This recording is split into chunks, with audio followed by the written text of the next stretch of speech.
वो एक नए देश में पहुंच गया। जब वो खजाना वाजा नाम के मकाम पर पहुंचे तो देखा कि लोग दलदल में बहुत खूबसूरत कपड़ों में सजे हुए एक ही दिशा में भागे चले जा रहे हैं। हजरत इब्राहिम अलैहिस्सलाम को यह मंजर देखकर तज्जुब हुआ। उन्होंने एक आदमी से पूछा, भाई ये लोग कहां जा रहे हैं?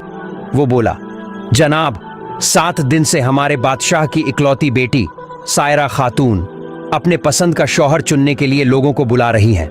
हर दिन महल में एक बड़ा जलसा होता है, मगर अब तक किसी को पसंद नहीं किया। ये सुनकर हजरत इब्राहिम अलैहिस्सलाम के दिल में भी तमन्ना जागी, चलो मैं भी देखूं क्या मामला है। अभी उन्होंने इरादा ही किया था, तभी अल्लाह रब्बुल आलमीन की तरफ से एक आवाज आई, ए इब्राहिम तुम उस जलसे में जाओ, क्योंकि मेरा फैसला ये है उस राजकुमारी का निकाह मैं तुम्हारे साथ करवा दूंगा। अल्लाह का हुक्म मिला तो हजरत इब्राहिम अलैहिस्सलाम राजमहल की तरफ चल पड़े। थोड़ी ही देर में वो एक बड़े जनसमूह में पहुंच गए।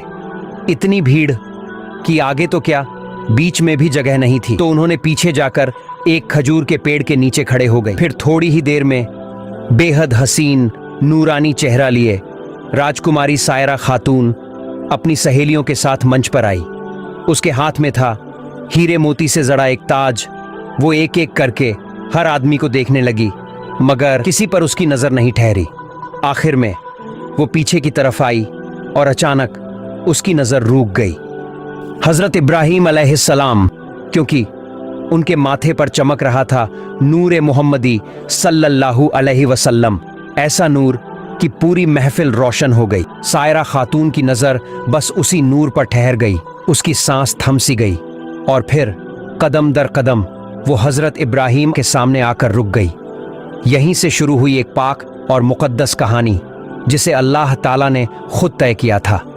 इब्राहिम अलैहिस्सलाम के माथे पर जो नूर था, उस नूर की चमक देखकर राजकुमारी सायरा जैसे मोहित सी हो गईं। उनकी नजरें बस इब्राहिम अलैहिस्सलाम पर ही टिक गईं। कुछ पल यूं ही उन्हें देखती रह गईं और फिर अचानक उन्होंने अपने हाथों से मोती मुक्ता जड़ी शाही ताज उठाई और धीरे धीरे मुस्कुराते हुए वो ताज इब्राहिम अलैहिस्सलाम के सर पर सजा दिया। जैसे ही ताज उनके सर पर रखा गया, पूरा दरबार तालियों की गूंज से भर उठा। हर तरफ से आवाजें आने लगीं, मुबारक हो, मुबारक हो। राजकुमारी की सहेली और पहरेदार दौड़ते हुए आए और राजकुमारी के हुक्म से इब्राहिम अलैहिस्सलाम को उठाकर गुस्ल खाने की तरफ ले गए ताकि उन्हें राजसी अंदाज में सजाया जा सके। कुछ ही देर में खबर राजा तक पहुंची कि उसकी इकलौती बेटी राजकुमारी सायरा ने अपना बर चुन लिया है। यह सुनते ही राजा का चेहरा खुशी से चमक उठा। उसने तुरंत ऐलान किया, जल्द से जल्द राजकुमारी सायरा का निकाह करवा दिया जाए। हुक्म मिलते ही हर तरफ दावत भेज दी गई। राजमहल लोगों से भर गया। गायक, बाजे, रसोइये सब अपने अपने काम में लग गए। राजमहल के कोने कोने में रौनक ही रौनक फैल गई।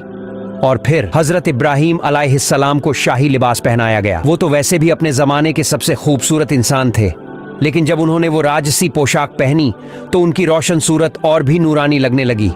लोग दंग रह गए। ऐसी सूरत तो शायद आसमान से कोई फरिश्ता ही लेकर आया हो।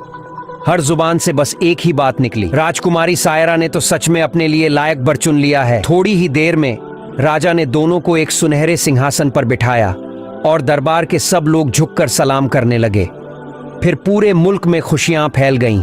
ढोल, नगाड़े, नाच गाना, पूरा महल जैसे खुशी से कांप उठा। जब सब थम गया तो राजा के हुक्म से एक मुस्लिम आलिम को बुलाया गया और उनके हाथों हजरत इब्राहिम अलैहिस्सलाम और बीबी सायरा का निकाह अदा हुआ। क्या ही शानदार महफिल थी वो। हर तरफ खुशबू, रोशनी और दुआएं। Play it all in one video player.